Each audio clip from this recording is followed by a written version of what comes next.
Hello students. अभी तक हमने लास्ट लेक्चर में फाइनेंशियल अकाउंटिंग के मीनिंग के बारे में पढ़ा था और कुछ बेसिक टर्म्स पढ़ी थी। आज इस लेक्चर में we are going to study about accounting cycle. That means accounting cycle में हम पढ़ेंगे कि हम जितनी भी बिजनेस के अंदर ट्रांजेक्शन्स होती हैं उसको हम रिकॉर्ड कैसे करते हैं। तो सबसे पहले जब भी आप बिजनेस करोगे आपके कुछ इवेंट्स हैपन होंगे। फॉर एग्जाम्पल, या तो आप गुड्स खरीदोगे या बेचोगे, या फिर गुड्स को खरीदने के लिए या बेचने के लिए आप एडवर्टीजमेंट दोगे, या फिर एम्प्लॉयज रखोगे, उनको सैलरी दोगे। सो दैट मीन्स कुछ ना कुछ बिजनेस में होगा, लेकिन बिजनेस सब चीज़ों का प्रूफ मांगता है। दैट मीन्स आपके पास हर एक चीज़ का प्रूफ होना चाहिए। अगर आपने गुड्स सेल करे तो आपके पास इनवॉइस होनी चाहिए। अगर आपने गुड्स परचेज करे, अगेन आपके पास बिल्स होना चाहिए। अगर आपने सैलरी दी है तो आपके पास सैलरी रिसिप्ट होनी चाहिए, आपके पास रिसीविंग होनी चाहिए। अगर आपने गुड्स का ऑर्डर दिया है तो आपके पास परचेज ऑर्डर होना चाहिए। दैट मीन्स बिजनेस प्रूफ पे डिपेंड करता है। आप कुछ भी बिजनेस में कोई भी ट्रांजैक्शन कर रहे हो, हर एक चीज़ का आपके पास प्रूफ होना चाहिए। तो सबसे पहले हम कुछ भी रिकॉर्ड करने से पहले सोर्स डॉक्यूमेंट्स के बारे में देखेंगे। अगर आपके पास सोर्स डॉक्यूमेंट्स नहीं है तो हम रिकॉर्ड नहीं कर सकते, क्योंकि बिजनेस में हर चीज़ का प्रूफ चाहिए। उसके बाद हम जितनी भी ट्रांजैक्शंस होंगी बिजनेस में, दैट मीन्स जो भी इवेंट होगा उसको एक क्रोनोलॉजिकल ऑर्डर में लगाएंगे। क्रोनोलॉजिकल ऑर्डर कहता है कि जो भी इवेंट आपका पहले हुआ है उसको आप पहले लिखोगे या फिर पहले रिकॉर्ड करोगे, और जो बाद में हुआ है उसको बाद में। मीन्स आप डेट वाइज रिकॉर्डिंग करोगे, और इस रिकॉर्डिंग को हम जर्नल कहते हैं। और यही जर्नल आपका इफेक्ट बताएगा कि आपका अकाउंट्स में बैलेंस कितना है। सो दैट मीन्स मैं यहाँ पे ये कह सकते हैं हम कि जर्नल आपका रिकॉर्ड करने का, कोई भी ट्रांजैक्शन को रिकॉर्ड करने का एक दरवाजा है, जिसके अंदर पहला स्टेप है रिकॉर्डिंग करने का आपके लिए जर्नल। बिना जर्नल के आप बुक्स के अंदर बुक कीपिंग में, अकाउंटिंग में नहीं घुस सकते। नेक्स्ट आपके पास आता है लेजर। एक बार आपने जर्नल बना लिया, अब आप जर्नल में आपने जितनी भी ट्रांजैक्शंस की रिकॉर्डिंग करी है उसको आप लेजर में पोस्ट करोगे। लेजर आपका कोई बहुत बड़ी चीज नहीं है। लेजर में हम जर्नल के अंदर जितनी भी हमने अकाउंट्स के बारे में बात करी है सबका एक सेपरेट लेजर बनाएंगे, और जितनी भी हमने लेजर जर्नल के अंदर एंट्रीज करी है उन सबको उस लेजर के अंदर पोस्ट कर देंगे।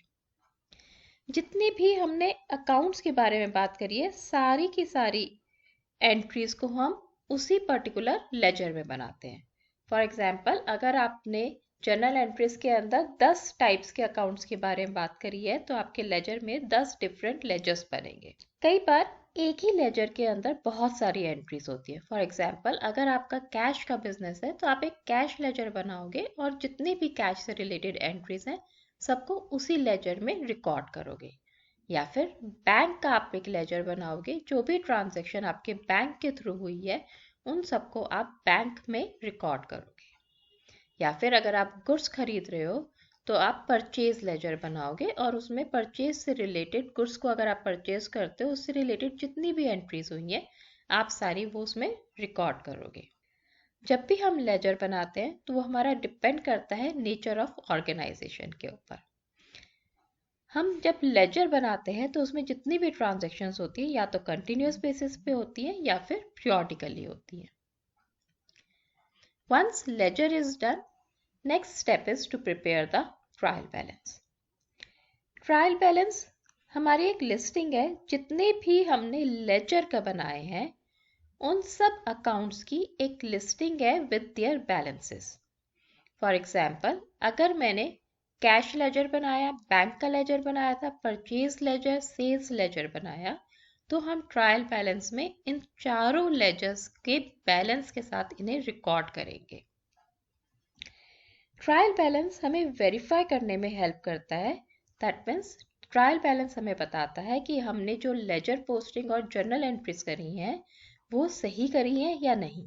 अगर ट्रायल बैलेंस का टोटल डेबिट साइड का टोटल और क्रेडिट साइड का टोटल सेम आता है, सो दैट मीन्स हमने journal entries and ledger posting में गलती नहीं करी, हमारे अकाउंट्स एक्यूरेट है। लेकिन अगर डिफरेंट आता है तो दैट मीन्स हमने कहीं ना कहीं या तो जर्नल में या लेजर में कोई ना कोई मिस्टेक करी है। ट्रायल बैलेंस हम पीरियोडिकली बनाते हैं या फिर जब ज़रूरत हो तब बनाते हैं।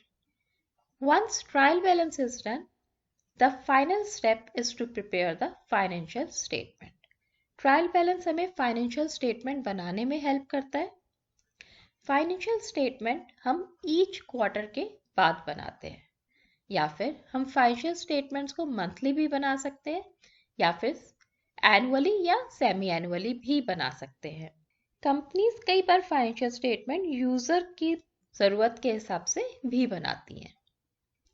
हमारे पास 3 टाइप्स की फाइनेंशियल स्टेटमेंट्स होती हैं, trading account, profit and loss account and third is balance sheet. अब हम एक बार अकाउंटिंग की डेफिनेशन को देखते हैं। अकाउंटिंग की डेफिनेशन कहता है कि accounting is an art of identifying, recording, classifying, summarising and reporting the economic information to decision makers in the form of financial statement. That means हम जब भी अकाउंट्स बनाते हैं तो सबसे पहले हमारा काम होता है अकाउंट्स को आइडेंटिफाई करना। जैसे कि हमने अभी बात करी है कि हम सबसे पहले सोर्स डॉक्यूमेंट्स देखते हैं, तो हम आइडेंटिफाई करते हैं कि कौन से डॉक्यूमेंट्स बिजनेस से रिलेटेड है या कौन से डॉक्यूमेंट बिजनेस से रिलेटेड नहीं है। जो भी डॉक्यूमेंट्स आपके बिजनेस से रिलेटेड है उनको हम रिकॉर्ड करेंगे और जो बिजनेस से रिलेटेड नहीं है उनको रिकॉर्ड नहीं करेंगे। एक बार हमने डॉक्यूमेंट्स वेरीफाई कर लिए, उसको हम जर्नल में रिकॉर्ड करते हैं, विच मीन्स आइडेंटिफाइंग का मतलब है कि सबसे पहले डॉक्यूमेंट्स को देखना और फिर जो डॉक्यूमेंट्स बिजनेस से रिलेटेड है उनको हम रिकॉर्ड कर देते हैं जर्नल के अंदर। नेक्स्ट स्टेप हमारा आता है कि जो भी हमने जर्नल के अंदर रिकॉर्ड करा है उसको अब हम लेजर में पोस्ट करेंगे। दैट मीन्स अब हम क्लासिफाई करेंगे कि एक लेजर के अंदर उस अकाउंट से रिलेटेड जितनी भी पोस्टिंग हुई है, जर्नल में बात हुई है, ट्रांजैक्शंस हुई हैं, उन सबको उस पर्टिकुलर लेजर में हम पोस्ट करेंगे। So that means ledger means classifying the accounts. एक लेजर के अंडर में उसी से रिलेटेड सारी ट्रांजैक्शंस होंगी। थर्ड स्टेप आपका कह रहा है ट्रायल बैलेंस। जब हमने एक बार क्लासिफाई कर लिया अकाउंट्स को, अब हम उसकी समरी बनाएंगे।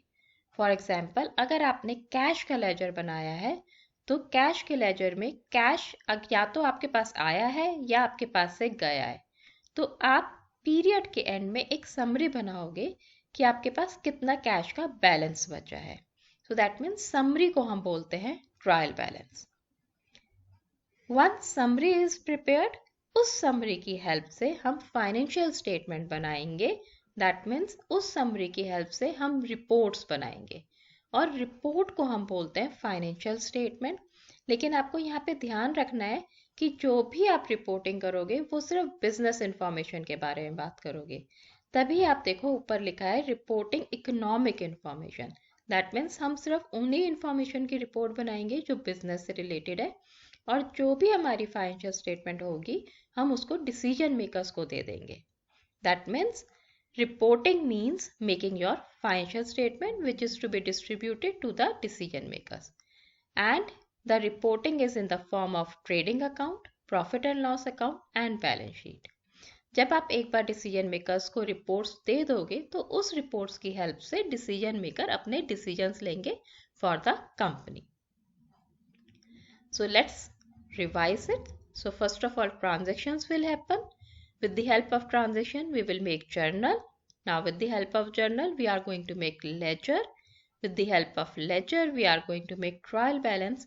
And trial balance will help us to make the financial statements, which we will distribute to the decision makers. And these decision makers will take the decisions for the entity.